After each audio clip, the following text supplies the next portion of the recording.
사사기 2장 11절에서 23절입니다. 구약성경 363쪽입니다. 사사기 2장 11절에서 23절입니다.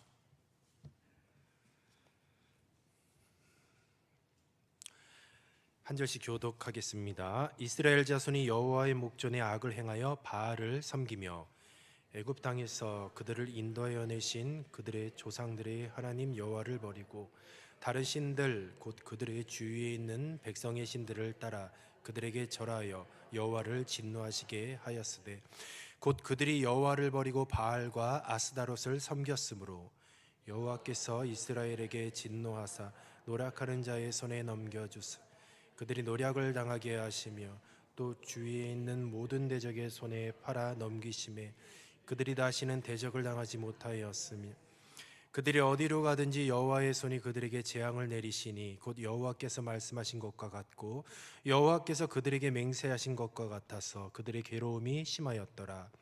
여호와께서 사다들을 세우사 노략자의 손에서 그들을 구원하게 하셨으나 그들이 그 사사들에게도 순종하지 아니하고 오히려 다른 신들을 따라가 음행하며 그들에게 절하고 여호와의 명령을 순종하던 그들의 조상들이 행하던 길에서 속히 치우쳐 떠나서 그와 같이 행하지 아니하였더라. 여호와께서 그들을 위하여 사사들을 세우실 때에는 그 사사와 함께 하셨고 그 사사가 사는 날 동안에는 여호와께서 그들을 대적의 손에서 구원하셨으니 이는 그들이 대적에게 압박과 괴롭게 함을 받아 슬피 부르짖음으로 여호와께서 뜻을 돌이키셨음이거늘 그 사사가 죽은 후에는 그들이 돌이켜 그들의 조상들보다 더욱 타락하여 다른 신들을 따라 섬기며 그들에게 절하고 그들의 행위와 패역한 길을 그치지 아니하였으므로 여호와께서 이스라엘에게 진노하여 이르시되 이 백성이 내가 그들의 조상들에게 명령한 언약을 어기고 나의 목소리를 순종하지 아니하였은즉 나도 여호와가 죽을 때에 남겨둔 이방 민족들을 다시는 그들 앞에서 하나도 쫓아내지 아니하리니 이는 이스라엘이 그들의 조상들이 지킨 것 같이 나 여호와의 도를 지켜 행하나 아니하나 그들이 시험하려 함이라 하시니라. 합독합니다. 여호와께서 그 이방 민족을 머물러 두사 그들을 속히 쫓아내지 아니하였으며 여호수아의 손에 넘겨주지 아니하셨더라. 아멘. 속히 해결되지 않는 이유라는 제목으로 말씀을 증거하도록 하겠습니다. 오늘 이 본문 특별히 11절부터 19절까지는 사사시대의 악순환의 구조를 아주 잘 설명하고 있습니다. 배교와 징계 그리고 부르짖고 구원하고 또다시 배교하는 그런 악순환입니다. 11절부터 13절까지는 이스라엘의 배교를 가르치고 있어요. 바알과 아스다롯을 섬긴 그런 모습을 상세히 보여주고 있습니다. 또 14절에서 15절은 하나님의 진노와 징계하심을 다루고 있습니다. 이방 민족에게 압제당하는 것을 통하여서 하나님께서 이스라엘 백성을 징계하셨고 또 18절에 보면 이스라엘이 그 고통이 너무 커서 부르짖는다라고 이야기하고 있습니다. 그래서 고난 속에서 하나님의 도움을 요청하고 있습니다. 16절부터 18절까지는 사사의 등장과 구원에 대하여서 설명을 하고 있고 하나님이 이스라엘의 부르짖음을 통하여서 사사를 세워주시고 구원하는 내용을 간략하게 설명하고 있습니다. 그런데 19절에 보면 다시 한번 배교하여서 사사가 죽은 후에 또다시 타락하는 이 사사시대의 악순환의 구조가 바로 11절부터 19절까지 상세히 소개되고 있고 바로 이 사사기는 바로 이런 사사시대의 악순환의 구조가 계속해서 반복되고 그리고 점진적으로 더 악해지는 그런 양상을 띠게 됩니다. 12절 말씀을 보면 하나님이 어떤 분인지 하나님이 어떤 일을 행하셨는지를 잘 설명하고 있습니다. 왜 우리가 12절 한번 같이 읽어보도록 하겠습니다. 애굽 땅에서 그들을 인도하여 내신 그들의 조상들의 하나님 여호와를 버리고 다른 신들 곧 그들의 주위에 있는 백성의 신들을 따라 그들에게 절하여 여호와를 진노하게 하셨으되라고 말씀하고 있습니다. 바로 하나님이 어떤 분이신지를 소개하는데 이스라엘 백성이 버린 하나님이 어떤 분이신지 또 그 하나님께서 어떤 일을 행하셨는지를 설명하고 있는 거죠. 이스라엘이 버린 하나님은 바로 이스라엘이 압제받으며 종살이하던 바로 그때에 바로 이스라엘을 건지시고 자유를 주셨던 여호와 하나님이셨습니다. 이스라엘은 평생 갚아도 다 갚지 못할 은혜를 여호와 하나님께 받았습니다. 바로 하나님이 어떠한 분인지를 통하여서 하나님을 버린 죄가 얼마나 배은망덕한 행위인지를 명확하게 12절에 드러내고 있는 것이죠. 하나님을 업신여기고 우상을 섬기면 안 되는 것이죠. 적어도 은혜를 깨달았다고 한다면. 자, 13절 말씀에 보면 곧 그들이 여호와를 버리고 바알과 아스다롯을 섬겼으므로라고 그렇게 기록하고 있습니다. 빨간 줄로 쳐놨죠. 바로 이 저 두 단어는 11절과 12절에 반복되는 바로 그런 내용이에요. 11절에는 섬기다라는 그런 단어가 나와 있고요. 12절에는 버리다라는 단어가 나와 있고 13절에 다시 한번 그 똑같은 단어를 사용하셔서 버리고 섬겼다. 그러니까 이스라엘 백성의 죄를 명확하게 정리를 한 것입니다. 바로 그들의 죄는 여호와를 버리고 우상을 섬긴 죄예요. 이스라엘 백성의 죄를 나열할 때 뚜렷하게 어떤 죄를 이렇게 졌다라고 그렇게 아주 구체적으로 설명하기보다는 먼저 하나님을 버리고 가나안 신들을 섬겼다라고 그렇게 정리하고 있습니다. 이스라엘 백성들이 죄를 열거할 때 먼저 하나님께서는 사회적인 죄 그리고 도덕적인 죄를 이야기하지 않으셨어요. 먼저 종교적인 죄에 대해서 언급하시고 이스라엘 죄는 딱 그렇게 종교적인 죄로 그렇게 정리를 하셨습니다. 물론 이 죄 안에 사회적인 죄, 도덕적인 죄, 윤리적인 죄가 다 포함이 되어져 있습니다. 근데 굳이 다른 죄들은 열거하지 않고 하나님을 버리고 우상을 섬긴 그 죄를 딱 정리해서 보여준 것이죠. 바로 하나님의 이 거룩한 백성으로서 하나님을 향해 불신앙의 죄를 범한 바로 하나님의 백성으로서 지었던 바로 이 종교적인 죄는 그 어떤 죄보다 더 크다라는 것이요. 그리고 이 죄의 시작은 하나님과의 관계의 삐그덕거림으로부터 시작된다라는 것입니다. 우리도 수많은 죄를 짓죠. 또 사회적인 죄, 윤리적인 죄, 기타 여러 가지 죄를 짓지만 우리가 그런 죄들을 짓는 그 출발점은 무엇이냐? 하나님과의 관계가 지금 무너졌기 때문인 것입니다. 하나님과의 관계의 삐그덕거림, 그리고 우리의 신앙 안에서 하나님을 버리고 업신여기고 우상을 숭배하였던 바로 그 죄 때문에 결국은 하나님에 대한 죄로 인하여서 자꾸 그것을 통해서 다른 죄들이 파생되어지는 것이죠. 그래서 다른 죄를 차단하는 것보다는 먼저 하나님과의 관계를 회복해야 된다라는 것이에요. 아스다롯은 바로 번영하다라는 뜻을 가진 동사에서 유래한 이 고대 근동의 풍요와 번식을 위한 여신이었어요. 우상 숭배자들이 가문의 번성과 재산을 증가시키기 위해서 바로 이 아스다롯을 섬겼습니다. 이 아스다롯을 섬기는 신전에서 신전 창기들과 성관계를 맺는 그런 의식을 가졌어요. 이 바알 신전도 마찬가지입니다. 당시 이 가나안 하나님께서 이 가나안 백성, 그러니까 그 문화, 그리고 가나안 땅에 사는 호흡 있는 모든 자들을 멸절하신 이유가 바로 여기에 있습니다. 그들은 우상을 섬겼고, 그리고 우상을 섬기는 것으로 인하여서 더욱더 많은 죄들이 파생되어졌습니다. 아스다롯과 이 바알을 섬기는 것은 바로 그러한 죄를 저지르는 것이었어요. 이스라엘은 이 아스다롯 또 바알, 이 가나안 땅의 많은 우상들, 이방 종교들을 믿음으로써 이제는 종교적으로 타락하고, 그리고 이제 성적으로도 타락하게 되었어요. 그들이 하나님을 버리고 우상 숭배하는 신앙적인 죄악과 더불어서 이제는 실제로 간음을 하는 도덕적인 죄악까지도 자연스럽게 연결되고 행하게 되어 있는 것입니다. 그래서 우리가 그리스도인으로서 말씀을 묵상하는 삶, 그리고 기도하는 삶, 그리고 공예배에 빠짐없이 출석하는 삶은 우리가 바로 이 하나님과의 관계에서 삐그덕거림으로 그 이후에 파생되어지는 많은 죄들을 단절시키는 효과가 있어요. 그래서 우리가 신앙생활을 목숨을 걸고 해야 되는 거예요. 절대로 타협을 두어서는 안 된다는 것이죠. 쌓는 것은 힘들지 모르지만 무너지는 것은 한순간입니다. 우리의 직분, 신앙의 연수 다 소용없습니다. 하나님과의 내가 과거에 내가 어제까지 하나님을 그렇게 잘 섬겼다고 하지만 바로 오늘 내가 하나님을 버리고 하나님과의 관계가 깨졌다라고 한다면 우리가 상상할 수도 없는 그런 말도 안 되는 죄를 우리는 바로 오늘도 지을 수 있다는 거죠. 그러니까 시간이 많고 적음의 문제가 아니에요.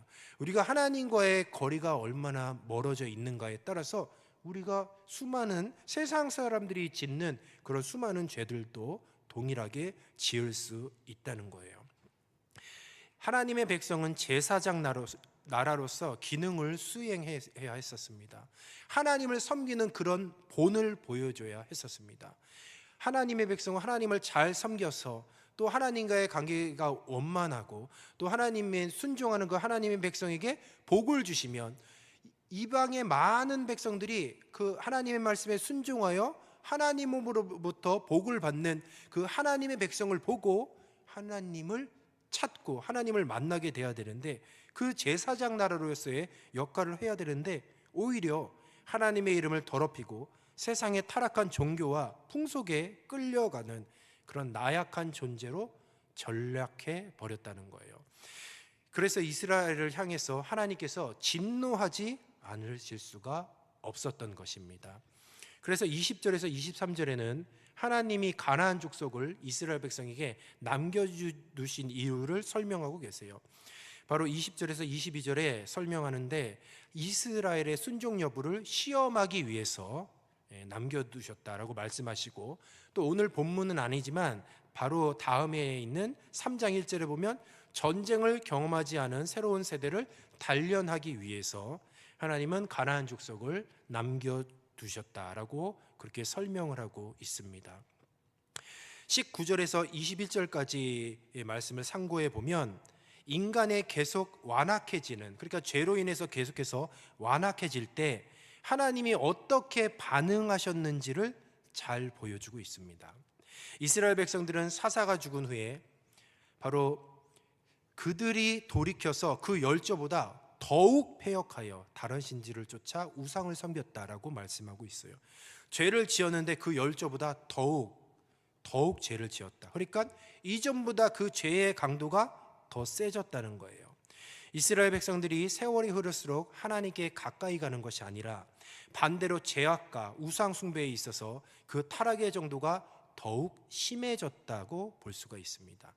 사사를 통해 구원하셨으면 더 감사하고 회개하고 돌이켜서 제사장 나라로서의 역할을 감당해야 되는데 오히려 잠시 동안만, 사사가 있을 동안만 그때만 하나님을 섬기고 그 이후에 사사가 죽은 후에는 오히려 마음이 더욱 강팍하여져서 하나님을 배반한 것이에요. 이스라엘 백성의 죄의 특징 중에 하나는 강도가 더 세졌다는 거예요. 더 완악해졌다는 겁니다. 자, 이에 대하여서 하나님이 어떻게 반응하셨을까? 바로 21절에 하나님의 반응을 상세히 설명하고 있습니다. 21절을 우리가 같이 한번 읽어보도록 하겠습니다. 시작. 나도 여호수아가 죽을 때에 남겨둔 이방 민족들을 다시는 그들 앞에서 하나도 쫓아내지 아니하리니. 아멘. 21절에 보니까 다시는 이란 단어가 있습니다. 다시는. 그러니까 이스라엘 백성들이 더욱 패역하였더니 하나님께서는 그에 상응하는 징계를 내리셨어요. 다시는 그들 앞에서 하나도 쫓아내지 아니하리라 라고 말씀하고 있습니다. 이스라엘 백성들이 마음이 강팍해질수록 하나님 역시 주변의 수많은 민족들, 이방 민족들을 통하여서 그 이방 민족의 채찍을 거두지 않고 이스라엘 백성들이 더 강하게 죄를 짓고 그 죄의 강도가 높으니 하나님도 징계의 강도를 높이시겠다라는 의미예요. 그러니까 이스라엘 백성들이 더욱 죄를 지으니 하나님은 다시는 이라는 단어를 통하여서 진노에 대한 응답을 하셨다라는 거죠. 하나님은 이런 분이라는 것입니다. 그러니까 우리가 죄를 짓는데 회개하지 않고 주님께 돌아오지 않고 그 죄의 강도가 더 세진다라고 한다면 주님은 더 큰 강도로 징계를 하신다는 거예요. 그리스도인들은 결코 정죄함이 없다라고 사도 바울이 선언했죠. 로마서 8장 1절 말씀이죠. 그러므로 이제 그리스도 예수 안에 있는 자에게는 결코 정죄함이 없다. 그런데 이 정죄함이라는 단어를 우리가 혼동하고 있어요. 야, 결코 정죄함이 없으니까 우리는 하나님이 안 치시겠지라고 생각을 하는데, 여기서 말하는 이 바울이 선언하는 이 정죄함이란 바로 단순히 죄를 지적한다라는 그런 의미만을 갖고 있지는 않습니다. 바로 여기서 이 정죄함은 구원받은 하나님의 백성에게 죄인으로서 판결받아 영원한 형벌, 그러니까 지옥의 형벌을 받지 않는다는 것을 뜻하고 있어요. 왜냐하면 그리스도께서 십자가에서 우리의 모든 죄의 값을 이미 치르셨기 때문에 더 이상 정죄함이 없다. 즉 예수님을 믿는 사람에겐 지옥의 형벌은 없다라는 거예요. 그런데 그것을 잘못 생각해서 그래, 나는 하나님이 나를 치지 않으시겠지라고 그렇게 생각을 하는 거죠. 하나님이 정죄하여서 영원한 지옥의 형벌은 내리시지 않습니다. 아멘이십니까? 감사하잖아요. 그런데 징계를 하신다고 성경에서 분명히 말씀하고 있어요. 우리가 정죄함과 징계를 자꾸 혼돈을 하는 거예요. 그래서 마치 나는 하나님께서 나를 벌을 내리지 않으실 것처럼 그렇게 생각을 하는 거예요. 그런데 정죄함은 없어요. 바울이 선언했잖아요. 예수님을 믿고 거듭났다라고 한다면 더 이상 지옥의 형벌은 없다라는 거예요. 왜? 예수님이 십자가상에서 우리의 과거에 지은 죄, 미래에 지은 죄, 현재에 지은 죄까지 모두 다 사해 주신 줄로 믿습니다. 그러나 구원받은 하나님의 백성에게, 이스라엘 백성들은 하나님이 선택한 민족 아닙니까? 그런데 자꾸 죄를 지어요. 그들 잘 읽어보면 하나님께서 이스라엘 백성들을 포기하지 아니하십니다. 버리지 않아야 하시는 거죠. 그런데 그들에게 인생의 채찍을 통해서 옆에 다시는 이방 민족을 치우지 않는 것을 통해서 그들에게 인생의 채찍으로 징계를 내리신다는 거죠. 히브리서 12장 6절에서 8절을 우리가 같이 한번 읽어보도록 하겠습니다. 주께서 그 사랑하시는 자를 징계하시고 그가 받아들이시는 아들마다 채찍질하심이니라 하였으니 너희가 참음은 징계를 받기 위함이라. 하나님이 아들과 같이 너희를 대우하시나니 어찌 아버지가 징계하지 않는 아들이 있으리요. 징계는 다 받을 것이거늘 너희에게 없으면 사생자요 친아들이 아니니라. 아멘. 분명히 말씀하고 있습니다. 정죄함은 없습니다. 그러나 징계는 있다라는 것을 우리는 꼭 기억해야 돼요. 징계를 그럼 언제 내리느냐? 우리가 주님 앞에 잘못을, 죄악의 모습을 범하고, 그래서 회개하지 않고 돌아오고, 그 죄의 강도가 더 강해지면 강해질수록 주님께서는 징계를 내시고 우리의 그 죄의 크기만큼이나 그만큼의 강도를 더 세게 해서 징계를 내리신다는 거예요. 제가 저희 아들이 7살인데 작년 딱 12월 달이에요. 6살에 있었던 일이에요. 둘 중에 한 명이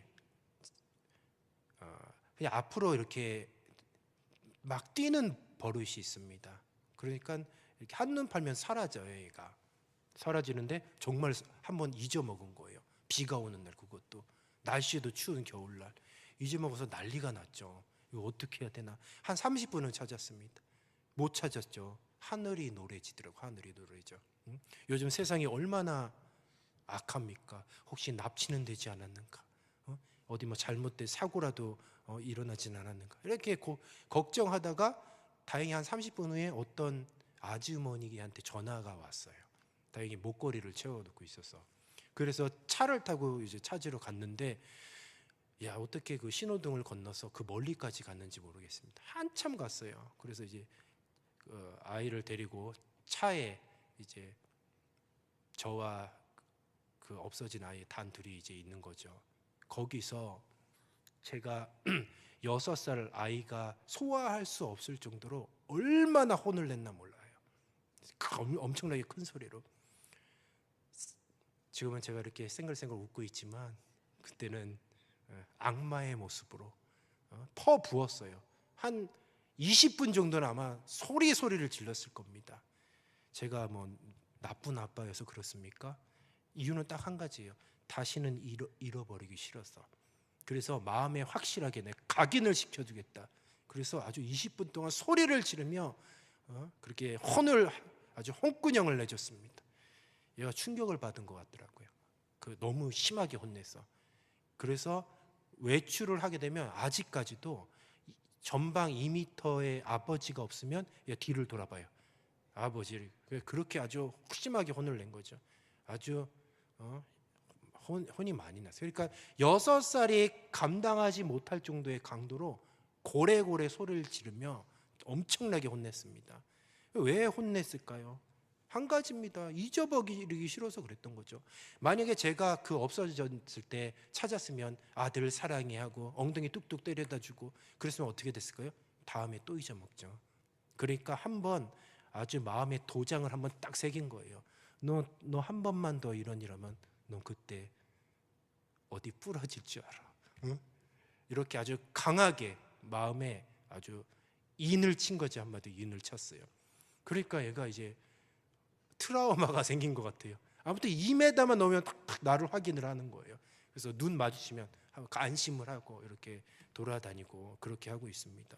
제가 나쁜 아빠가 아니잖아요.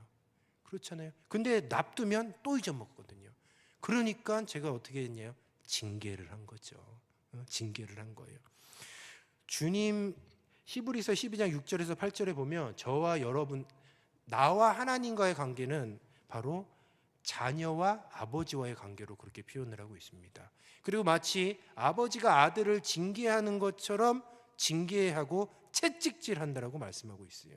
그리고 징계하지 않으면 오히려 사생자, 친아들이 아니라고 그렇게까지도 말씀하고 있는 것이죠. 만약에 자녀된 우리가 사지로 가면 가만히 있을 부모가 있겠습니까? 그러니까 인지 능력이 떨어지고 그리고 사리 분별을 잘 못해요. 그래서 바로 앞에 죽을 곳인지를 몰라요. 그 바로 앞에 사지 낭떠러지인지를 몰라요. 그래서 발만 한 번만 딱 헛디디면 그냥 인생이 파멸하고 마는 그런 순간이라고 한다라고 하면 아버지 되신 하나님께서 저와 여러분을 가만히 놔두시면 아버지가 아니신 거죠. 우리가 인생을 살다 보면 참 이런 주님 나에게 왜 이런 고난을 내리셨습니까? 라고 원망할 때가 종종 있습니다. 우리가 주님을 원망하기 이전에 먼저 징계하시는 이유를 한번 잘 살펴봐야 돼요. 내 지금 위치가 어디 있는지를 잘 분별해야 되는 거죠. 주님께서 우리들을 틀림없이 징계하신다고 했어요. 그리고 우리는 연약하기 때문에 죄를 지을 수밖에 없습니다. 그렇다면 우리는 구원은 받았지만 그리고 우리들의 마음에 성령이 계시지만 우리는 여전히 연약하고 부족해서 죄를 짓고 있어요.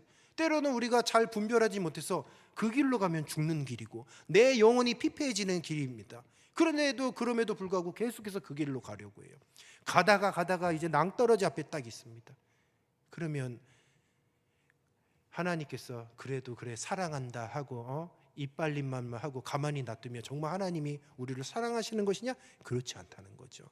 만약에 사지 죽을 길 앞에 딱 서 있다고 한다면 하나님이 우리의 아버지라면 머리채를 끌어서라도 데려오셔야 되는 거죠. 근데 우리는 그 머리채 잡히는 거 때로는 어디 두드러 맞으면 그것을 놓고 막 하나님께 서운하다고 하죠. 왜 나 이런 고난을 주시냐고, 왜 이런 아픔을 주시냐고. 바로 그것이 징계라는 것입니다. 징계라는 것이에요. 우리가 이 세상을 사는 동안에 아무리 경건하다고 말해도 여전히 육신의 연약함과 실수와 무지로 인해서 죄를 짓게 돼요. 따라서 우리는 징계를 받을 수밖에 없습니다. 회개하지 않으면 그 징계의 강도는 더 세질 것이에요. 왜냐하면 하나님은 우리의 아버지가 되시기 때문입니다. 자녀된 우리가 사지로 가는데 가만히 둘 부모가 어디 있겠습니까? 우리가 징계가 힘들다고 고난 가운데 하나님을 원망할 필요가 없다라는 거예요. 정작 회개하지 않고 우리의 신앙을 돌아보지 않는다라고 한다면 우리 인생은 반드시 징계가 있을 것이에요.